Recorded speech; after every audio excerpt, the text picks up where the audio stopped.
2023년 11월 15일 청안광성교회 수요예배 시작하겠습니다. 사랑과 은혜가 풍성하신 아버지 하나님, 우리에게 매일의 은총을 내려주시니 감사합니다. 지금까지 함께하신 에벤네셀의 은총이 다가오는 교회력의 새해에도 함께하실 것을 믿습니다. 여기까지 인도하셨고 앞으로도 우리를 빛의 길로 인도하실 예수 그리스도의 이름으로 기원하옵나이다. 아멘. 찬송가 375장 찬양하겠습니다.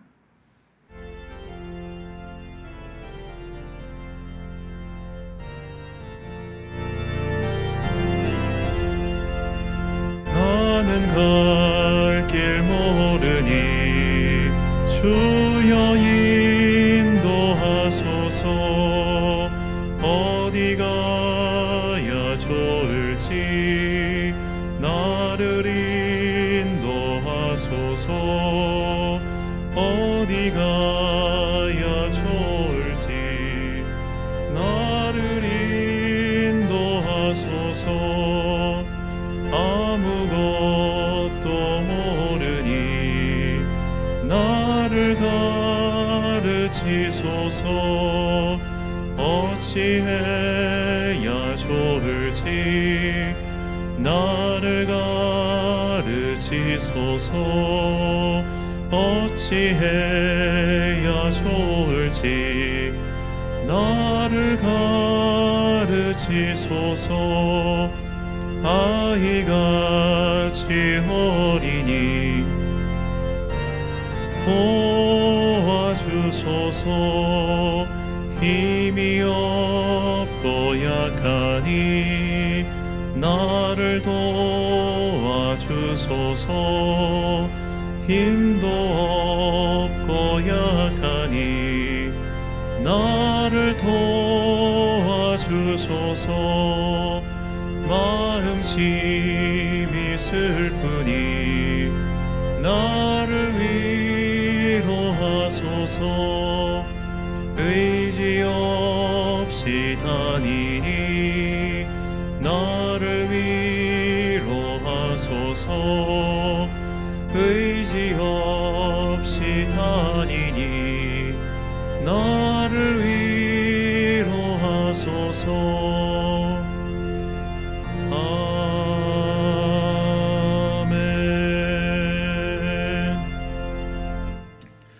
예배를 위하여 기도하겠습니다.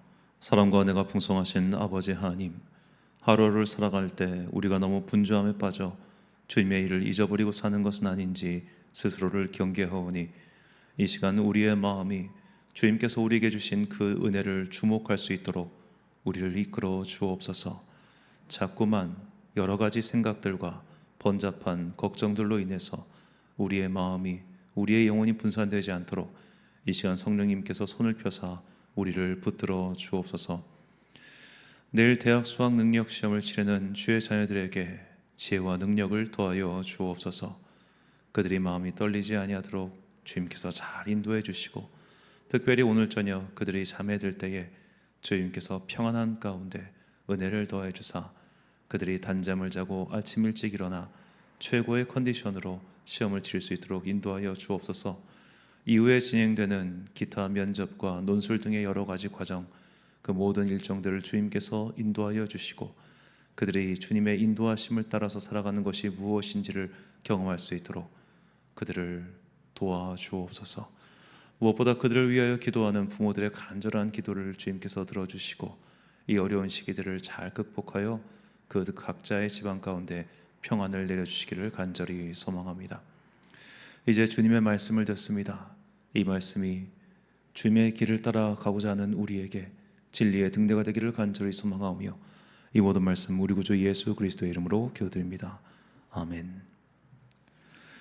오늘 우리에게 주신 하나님의 말씀 디모데후서 1장 5절부터 8절까지 말씀입니다. 디모데후서 1장 5절부터 8절까지의 말씀 이제 봉독하겠습니다. 하나님의 말씀 경청하십시오. 이는 내 속에 거짓이 없는 믿음이 있음을 생각함이라. 이 믿음은 먼저 내 외조모 로이스와 내 어머니 유니게 속에 있더니 내 속에도 있는 줄을 확신하노라. 그러므로 내가 나의 안수함으로 내 속에 있는 하나님의 은사를 다시 부릴 듯 하게 하기 위하여 너로 생각하게 하노니 하나님이 우리에게 주신 것은 두려워하는 마음이 아니요 오직 능력과 사랑과 절제하는 마음이니 그러므로 너는 내가 우리 주를 증언함과 또는 주를 위하여 갇힌 자 된 나를 부끄러워하지 말고 오직 하나님의 능력을 따라 복음과 함께 고난을 받으라. 아멘. 한국의 기독교 유적을 소개하다라는 제목으로 하나님의 말씀 선포하겠습니다. 이제 벌써 11월 중순입니다. 그렇게 시간이 빨리 갔는데요. 그래서 이제 내년도 교회 달력을 제작하기 위해서 이제 좀 바쁘게 움직이고 있는데, 내년도 우리 교회 달력 후면에는 12명의 기독교 위인들을 선정해서 이달의 기독교 위인이라는 제목으로 각 인물들을 소개하는 그런 파트를 만들었습니다. 아무래도 그 달에 관련이 있는 사람들을 이렇게 조사하다 보니까 좀 제한 사항이 있긴 했습니다만, 이번에 이제 12명의 믿음의 위인들을 이제 제가 선정하면서 아쉬웠던 것이, 한국 기독교회에도 참 훌륭한 인물들이 많은데 그분들을 많이 소개하지 못해서 좀 아쉬웠습니다. 이 한국 기독교의 위인들을 소개하기가 쉽지 않은 것이, 이 한국 기독교의 이제 초기 기독교 역사가 굉장히 복잡하게 진행됐기 때문이에요. 우리가 모두 알다시피 한국 근현대사는 그야말로 격동의 시대지 않습니까? 그러다 보니까 이게 어떤 특정 인물을 딱 골랐을 때 이 특정 인물에 대한 해석이 오늘날 현재 정치 진영에 따라서 해석이 확 갈려버리는 게 좀 많은 거예요. 예를 들어 이제 대표적으로 기독교계가 배출한 인물 중에 김환란이라고 하는 이화여대 총장 여사가 있지 않습니까? 근데 이분이 이제 친일파 임명사전에 등재되면서 그야말로 친일파로 낙인이 찍혀버렸어요. 이 기독교계에서는 또 굉장히 중요한 인물인데, 또 이제 기독교 선교 역사에서 이승만 대통령은 또 빼놓을 수 없는 중요한 인물이지만, 또 이승만 대통령에 대한 해석도 되게 많이 갈리지 않습니까? 그런 게 워낙 많다 보니까 이제 좀 논란이 될 만한 인물들은 좀 빼는 그런 과정들이 아직 하고 있는 중이에요. 그래서 그런 것들을 다 소개하지 못하는 게 아쉬웠고, 또 두 번째로 제 능력 부족입니다. 한국 기독교사는 그야말로 복잡하게 전개됩니다. 그래서 어떤 맥을 찾기가 되게 어려워요. 제가 그런 것들을 조금 더 열심히 공부했어야 되는데, 핑계를 대자면 제가 학교를 다닐 때만 해도 한국 기독교 교회사를 전공한 교수가 없었습니다. 그러다 보니까 이 한국 기독교 교회사를 일목요연하게 강의하는 수업 자체가 없었어요. 지금은 좀 달라진 것으로 알고 있습니다만, 참고로 우리나라 한국 기독교 교회사를 제일 건강하게 잘 연구하신 분이 감리교 신학대학교의 이덕주 교수님, 아마 지금 은퇴하셨을 겁니다. 이덕주 교수님입니다. 제가 그래서 한때 그분 밑에서 배우고 싶어서 이 감리교 신학대학교 석사과정에 지원하려고 했는데, 이 감리교 신학교 석사과정은 오직 감리교 신학대학교 출신만 받는다고 하셔가지고 아쉽게도 지원을 못했습니다. 여하튼 그런 여하튼 제가 속한 이 통합교단의 그 신학이 좀 그런 쪽에 한계가 있어요. 그래서 좀 제가 개인적으로 아쉬운 부분이고, 그래서 공부를 해나가고 있는데, 이런 맥락에서 오늘 여러분들에게 소개시켜줄 책은 이 믿음의 흔적을 찾아서라는 한국 기독교 역사 연구소에서 편찬한 책입니다. 이 책은 관광 가이드북이라고 생각하시면 딱 좋습니다. 그러니까 오늘날 한국 기독교 유적들이 어디에 있고 이 유적들이 어떤 연원이 있는지를 굉장히 깔끔하게 잘 소개한 책이에요. 그래서 이제 특별히 지역별로 이렇게 쭉 묶어놨기 때문에 굉장히 읽기도 편하고, 오늘은 어느 지역 가서 이걸 보면 좋겠다, 그렇게 하시면 좋겠습니다. 그런데 이제 한국 기독교 역사가 이제 130년, 150년 가까이 되는데 아쉬운 게 이제 두 가지가 있어요. 첫 번째로 남북의 분단입니다. 자, 우리나라 이제 기독교의 전파는 크게 이제 육로 루트와 해상 루트로 나뉩니다. 육로 루트는 저쪽 북쪽의 의주 방면을 통해 가지고 청나라에 파견된 선교사들과 청나라에 갔다가 그곳에서 문물을 접한 사람들이 기독교 복음을 받아들이고 이게 돌아온 그런 루트를 따라요. 그렇게 세워진 대표적인 교회가 이 평안과 개성 사이 이 황해남도에 있었던 소래 교회죠. 대한민국 최초의, 한반도 최초의 자생 교회입니다. 그런데 이제 이쪽 북쪽 지역의 연구는 지금 우리가 할 수가 없잖아요. 그리고 이제 원래 장로교회가 이 평양 쪽과 북쪽을 담당하고 있었기 때문에 그쪽의 유산이 다 사실 끊겨 버렸어요. 그게 좀 많이 아쉬운 점이고, 두 번째로는 이제 남한 지역의 이 선교사 루트는 좀 복잡합니다. 이제 크게 보면 네 가지 루트로 들어오는데, 한쪽은 인천 루트, 또 한쪽은 부산 루트, 또 남쪽에 목포 루트, 그리고 중간에 군산 루트가 있습니다. 그러니까 군산은 처음에 이 선교사들이 군산에 처음 발디뎠을 때는 군산의 인구가 500명밖에 안 됐대요. 그런데 이 일제가 이 군산을 항구로 개발하면서 군산이 엄청나게 커졌고, 그래서 이제 선교사들이 일제 지역을 빠져서 이제 또 한인 지역으로 가는 여러 가지 역사가 있다고 합니다. 그래서 크게 네 가지 루트로 진행되고, 동시에 각각의 지역을 선교회가 다 분산해서 맡았어요. 이거 선교지 분할 협정이라고 하는데, 그 당시 이제 한반도에 들어온 선교사들이 참 현명했던 게, 교단이나 교파 이런 거 가지고 싸우지 않았습니다. 예를 들어 어떤 마을에 뭐 감리교회가 있으면은 장로교회는 그걸 피했어요. 이런 식으로 서로 이제 이 지역은 당신들이, 이 지역은 당신들이 이렇게 담당하는 구역을 정했습니다. 이 구역을 보면 이제 인구가 밀집되어 있는 이제 한양이나 경기도 쪽은 그냥 통합해서 서로 관리하자. 어차피 인구가 너무 많으니까 그렇게 했고요. 강원도 쪽은 이제 정확히는 미국의 북감리교회, 그리고 충청북도는 진천, 음성, 충주, 제천, 단양, 괴산 등은 감리교회에서 맡고, 청주, 보은, 옥천 등은 장로회에서 맡았습니다. 그래서 오늘날도 이 지역들에 가면은 딱 이 지역대로 교세가 형성되어 있어요. 충청남도의 경우는 이제 서천, 금산, 보령 절반과 논산 일부를 장로회에서 맡았고, 감리교회는 나머지 구역들을 맡았습니다. 경상북도는 미국의 북장로교회가, 그리고 경상남도는 호주 장로교회가 맡았습니다. 이 호주 장로교회가 이제 부산을 통해서 먼저 들어왔는데, 이 이야기가 되게 감동적이에요. 이 경상남도 지역에 호주 장로교회가 이게 들어가게 된 이유 중 하나가, 호주 장로교회가 처음으로 선교사를 파송했는데, 이 선교사가 온 지 열흘 만에 죽습니다. 천연둔가에 걸려가지고 열흘 만에 죽고, 그 소식을 접한 그 호주 장로회가 오히려 더 선교의 열정이 불일 듯 일어나서 대량으로 그때부터 이제 조선 선교에 열을 올리기 시작해요. 그래서 이제 경상남도 지역은 이 호주 장로교회가 맡았고, 전라남북도는 미국의 남장로교회가 맡았습니다. 이 전라남북도 지역을 이제 미국 남장로교회가 맡은 과정도 상당히 재미있어요. 미국에는 이제 크게 북장로교회와 남장로교회가 있습니다. 이 둘이 나뉘게 된 이유가 되게 여러 가지 이제 역사적 배경이 있는데, 일단 미국이 남북 전쟁으로 이제 북부와 남부가 좀 갈등이 있었잖아요. 이런 과정에서 북장로교와 남장로교가 좀 나뉘어져 있었습니다. 그래서 이제 북장로교, 남장로교 각자 이제 한반도에 들어왔는데, 이제 저쪽 평양 쪽이나 서울 쪽은 이 북장로교가 맞고, 전라도 쪽은 남장로교가 맞는다고 했어요. 왜냐하면 이 서울 쪽이 북쪽이고 전라도 쪽이 남쪽이니까 그렇게 하자고 해서 그냥 간결하게 정리한 거예요. 이게 참 쉽지 않습니다. 왜냐하면 선교사들도 사람이니까 누구나 다, 그래도 그 당시 조선이 굉장히 좀 발달이 덜 된 곳이었지만, 미스터 선샤인 같은 드라마를 보면 그래도 그 당시 경성의 풍경들이 나오잖아요. 그래도 경성, 당시 한양은 서양인들이 좀 있었고 병원도 있고 하니까 살만한 지역이었지만, 전라남북도는 그게 아니었단 말이에요. 그런데도 미국 남장로교회 사람들이 남쪽이니까 우리가 간다라고 해서 간단하게 딱 결정하고 그 지역을 맡았습니다.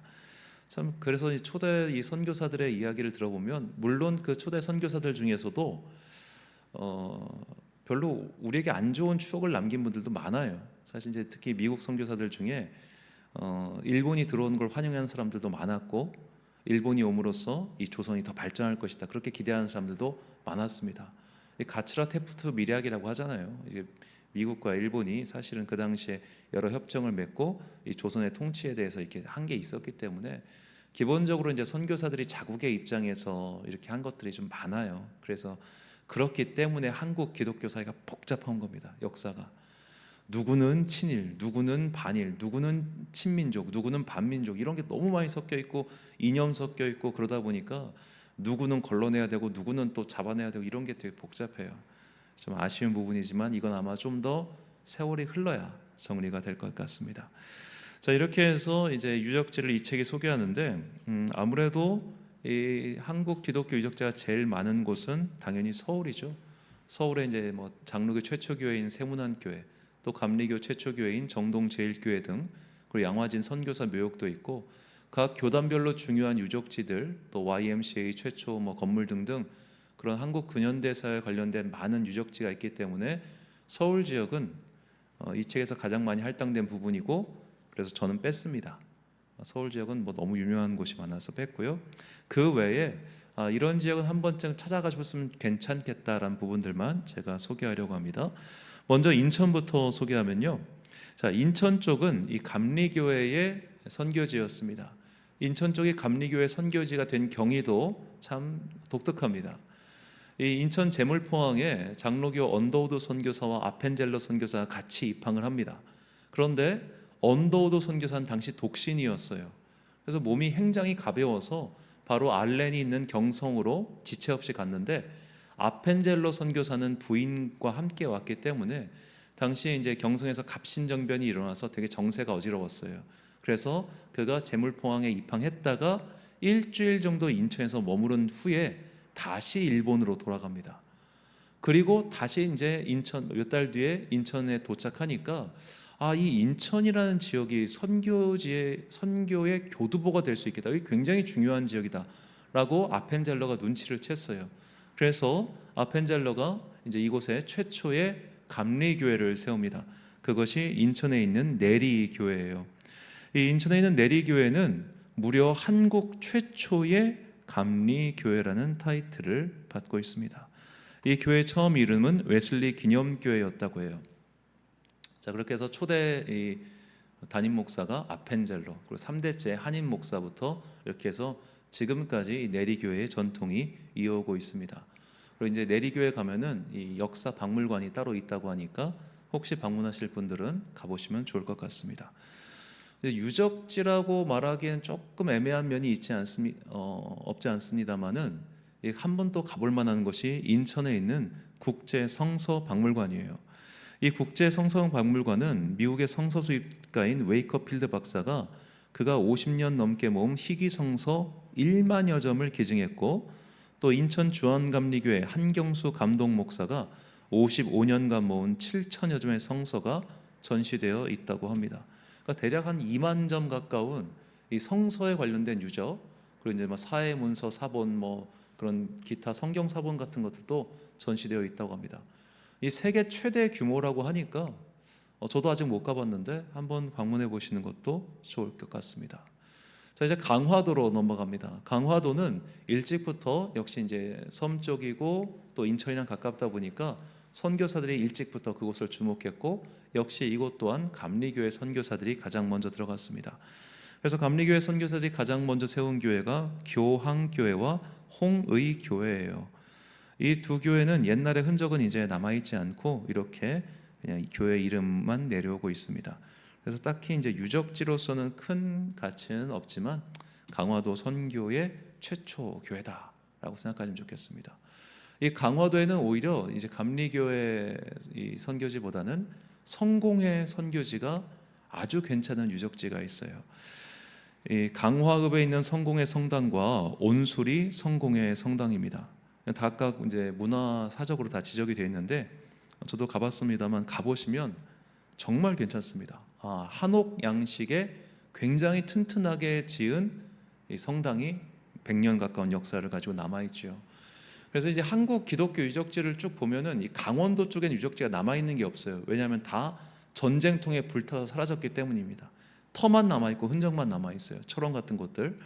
자, 마찬가지로 이 충청도 지역도 이 전란 때문에 남아있는 게 없는데, 대구 경북, 그리고 전라남도, 강화도 이쪽들은 이 전쟁의 참화를 피했기 때문에 유적지가 그래도 남아 있습니다.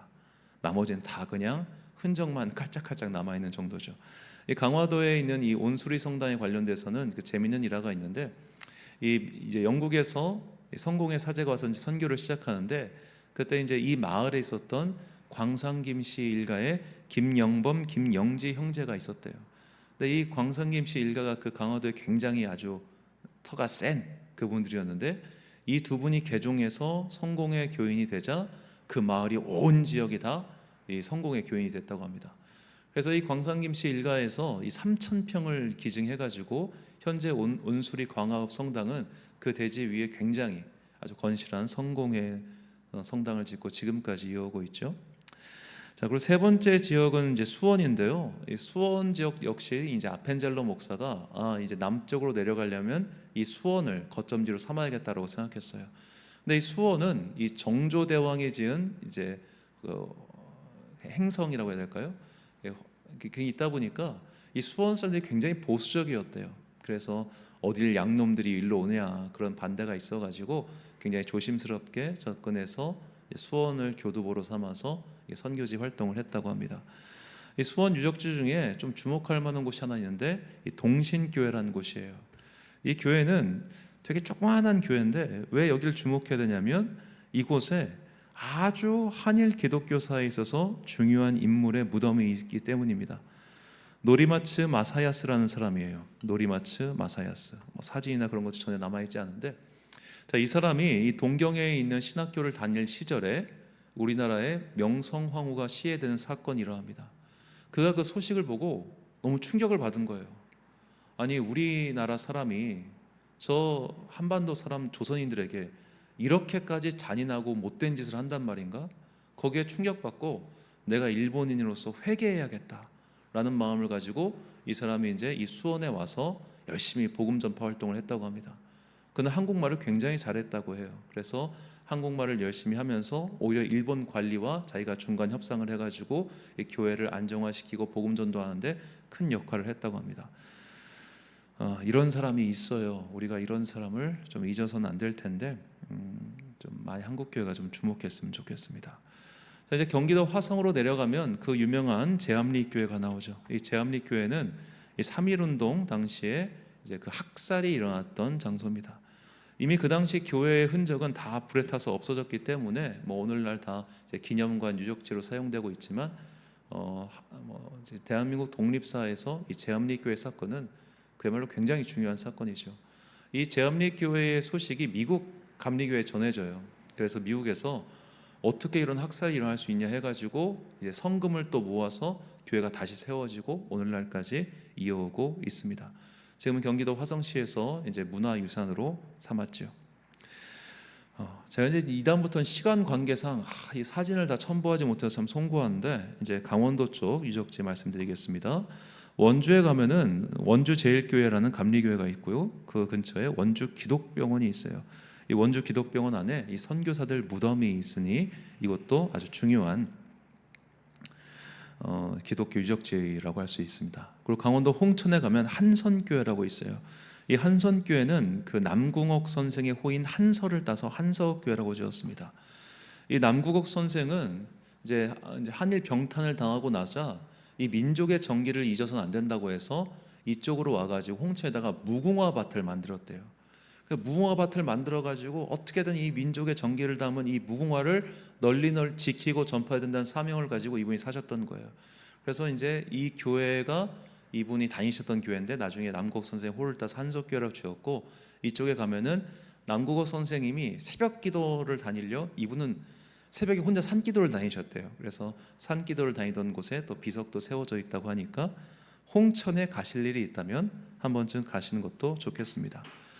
그리고 강원도 지역에서는 이 화진포에 선교사 휴양지가 있어요.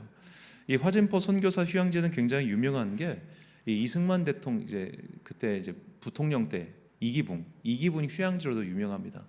원래 선교사 휴양지로 만들어 놨던 곳을 이제 해방 이후에 선교사를 다 떠나고 나니까 이기붕 부통령이 그쪽에 와서 휴양지로 삼았다고 하고, 김일성 별장이라는 곳도 있어요. 그러니까 김일성이 나중에 전쟁을 할 때 그쪽이 원래 이렇게 38도선 이렇게 돼 있었잖아요, 직선으로. 그럼 이 화진포는 북쪽 지역이었단 말이에요. 그래서 그쪽에다가 별장을 지었다는 말도 있습니다. 가보시면 바다도 한눈에 보이고 굉장히 좀 좋습니다. 이 강원도 지역은 참 아쉬운 게 사실 이제 강원도 지역에 이 부흥이 먼저 있었기 때문에 평양 대부흥이 있었던 것이거든요. 그러니까 강원도 지역에 알다시피 이제 북한 지역과 남한 지역으로 나뉘어져 있지 않습니까? 우리나라에서 유일하게 분단된 도인데 그 강원도 지역의 부흥이 일어났던 종속이 현재 이북 지역입니다. 그러다 보니까 역사적으로 중요한 사건이 있었던 강원도의 중요한 지역들이 이북 지역이고, 특히 철원 같은 나머지 지역들은 다 전쟁통에 없어져 버려가지고 좀 강원도가 기독교 유적지가 남아있지 않은 게 좀 많이 아쉬운 동네지요. 자, 두 번째로는 이제 충청도입니다. 충청도 또한 그래요. 청주에 가시면 청주 일신여군에 선교사 유적지가 있고, 또 성공의 청수 수동교회가 있다고 합니다. 청주 수동교회는 이제 청주 지역이 딱 하늘에 내려다 보이는 굉장히 좋은 지역에 위치하고 있다고 해요. 또 청주 일신여고내에는 이 선교사 유적지와 기념관 등이 잘 보관돼 있어서 이쪽을 방문하셔도 참 좋을 것 같습니다. 자, 특별히 이제 충북 지역의 진천과 음성에는 성공의 진천교회와 성공의 음성교회가 있습니다. 이 진천과 음성은 이제 성공회뿐만 아니라 가톨릭 이제 꽃동산 그런 것도 있기 때문에 진천과 음성에 가시면 맛있는 곳이 있다고는, 맛집들은 솔직히 잘 모르겠습니다만, 이렇게 좀 가톨릭 교회와 성공회 교회에 중요한 유적지들이 있다, 이런 곳 찾아가시면 더 좋겠고요. 특별히 이제 강경에 가시면 옥녀봉이라는 곳이 있는데, 이곳이 침례교회 최초 선교지입니다.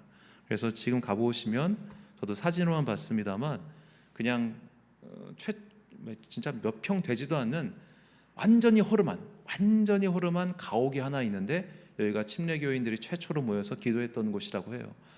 좀 침례교회가 이런 것들을 잘 유산을 관리하면 좋을 텐데 아직 거기까지는 우리가 여력이 없나 봅니다. 그리고 이제 서천에 가시면 아펜젤러 순직 기념비가 있다고 합니다. 이제 아펜젤러 선교사가 이제 여기서 이제 이분이 전라남도 쪽 선교를 마치고 올라가시다가 배가 침몰해서 그곳에서 순직하셨거든요. 그리고 이 서천이 한국 최초 성서 전달지라고 합니다. 최초의 성경은 이제 영어 성경이었는데, 그 영어 성경이 이후 어떻게 됐는지는 알지 못하지만 여하튼 최초라고 하네요. 서천에 가시면 그곳에서 아펜젤러 순직 기념비 찾아보시는 것도 좋겠습니다.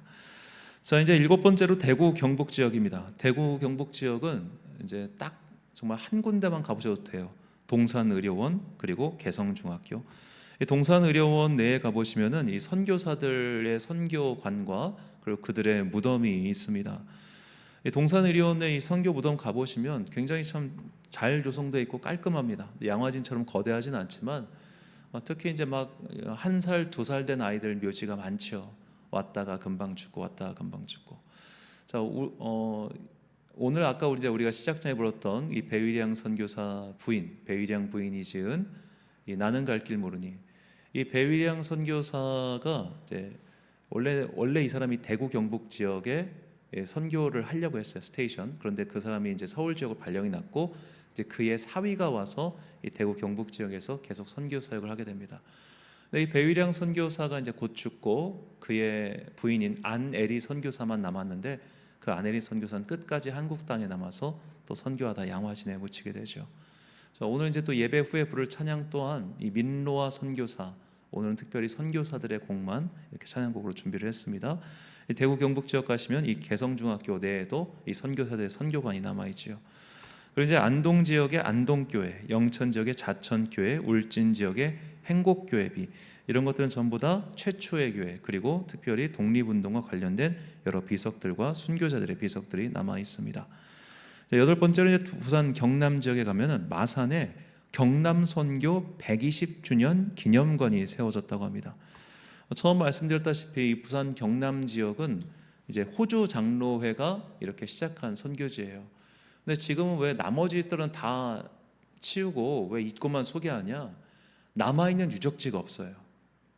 그러니까 다들 역사는 오래됐는데, 예를 들어 부산의 영덕교회 같은 경우는 부산에서 세 번째 세워진 교회고 역사가 100년이 넘었는데, 그 옛날 터 위에 새 건물 짓고 하다 보니까 다 이게 사라진 거예요. 그리고 이제 북한에 이제 또 부산이 많은 피난민들이 내려오면서 이렇게 막 들려오지 않았습니까? 그러니까 부산이 이 과거의 흔적이 싹 다 사라져버린 도시가 돼버린 거예요.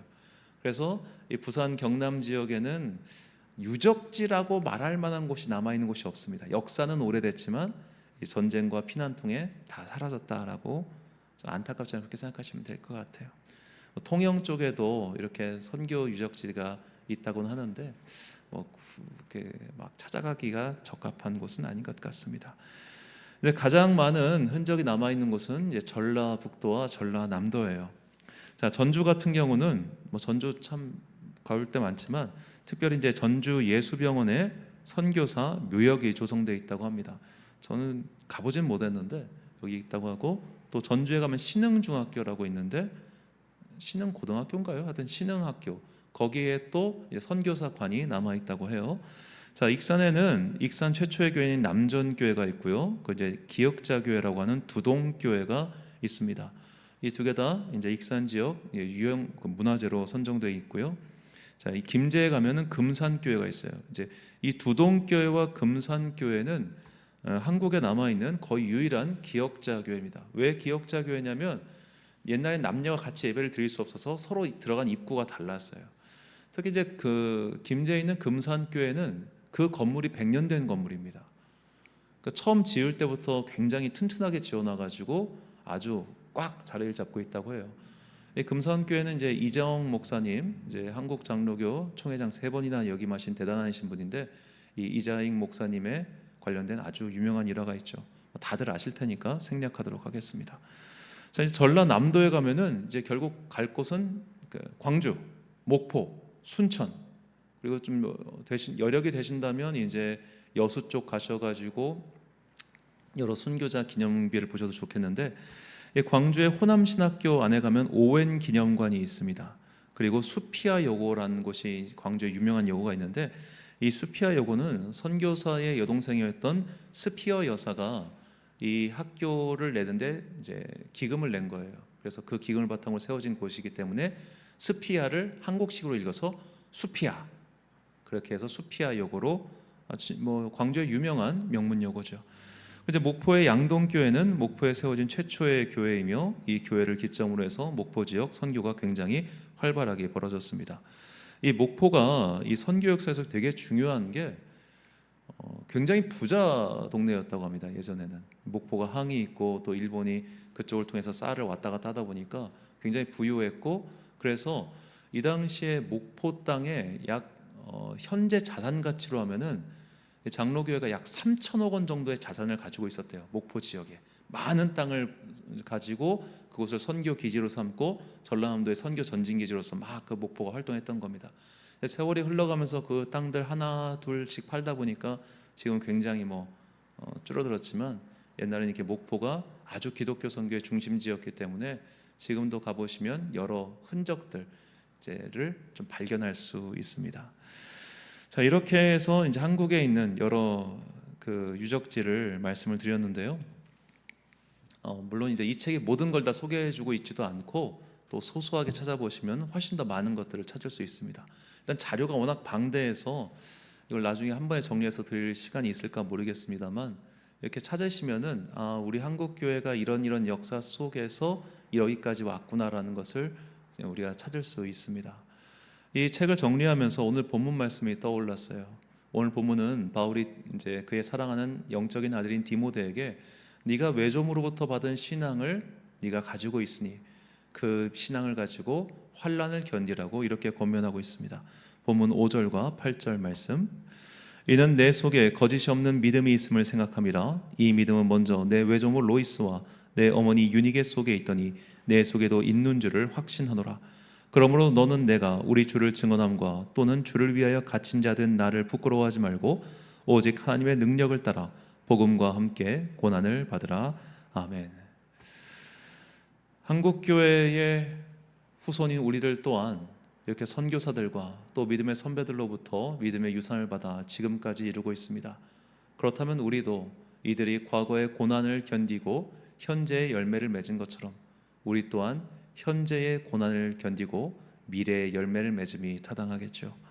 사랑하는 천안광성교회 성도 여러분, 그리고 이 예배를 함께 드리고 계신 귀한 주님의 자녀 여러분, 우리는 뿌리 없는 자들이 아닙니다.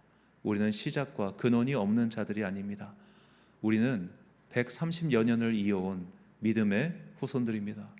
그러므로 우리가 받은 믿음의 열매를 귀히 여기고, 이 열매를 그저 나 혼자 소화하는 것을 그치지 마시고 다음 세대 후대에 전하기 위해 노력합시다.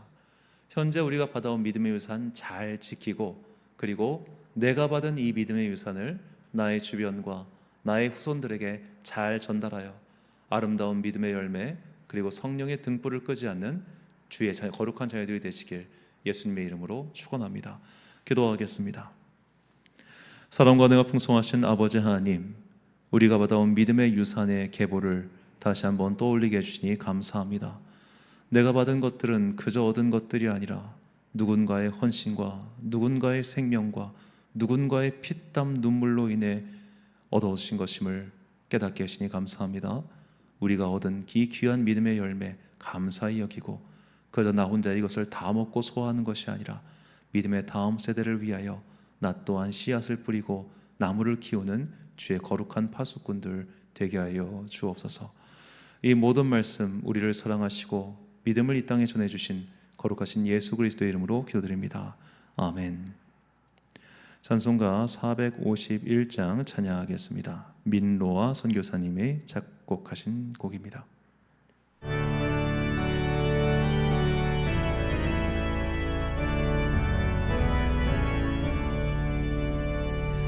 예수 영광 버리사 사람 되신 것 보고 너도 고난 당하나 길이 참으라. 예수 친히 십자가 지고 가신 것 보고 너도 주의 십자가 지고 따르라. 예수 너를 위하여 죽으심을 본받아 너도 남을 위하여 몸을 바쳐라. 예수 부활하셔서 승리하신 것 보고 너도 승리할 줄을 믿고 싸워라. 소승천하셔서 영광 받으심 보고 너도 영광 받을 줄 믿고 섬겨라. 예수 다시 오셔서 상을 주실 줄 믿고 너도 상을 얻도록 참고 참으라.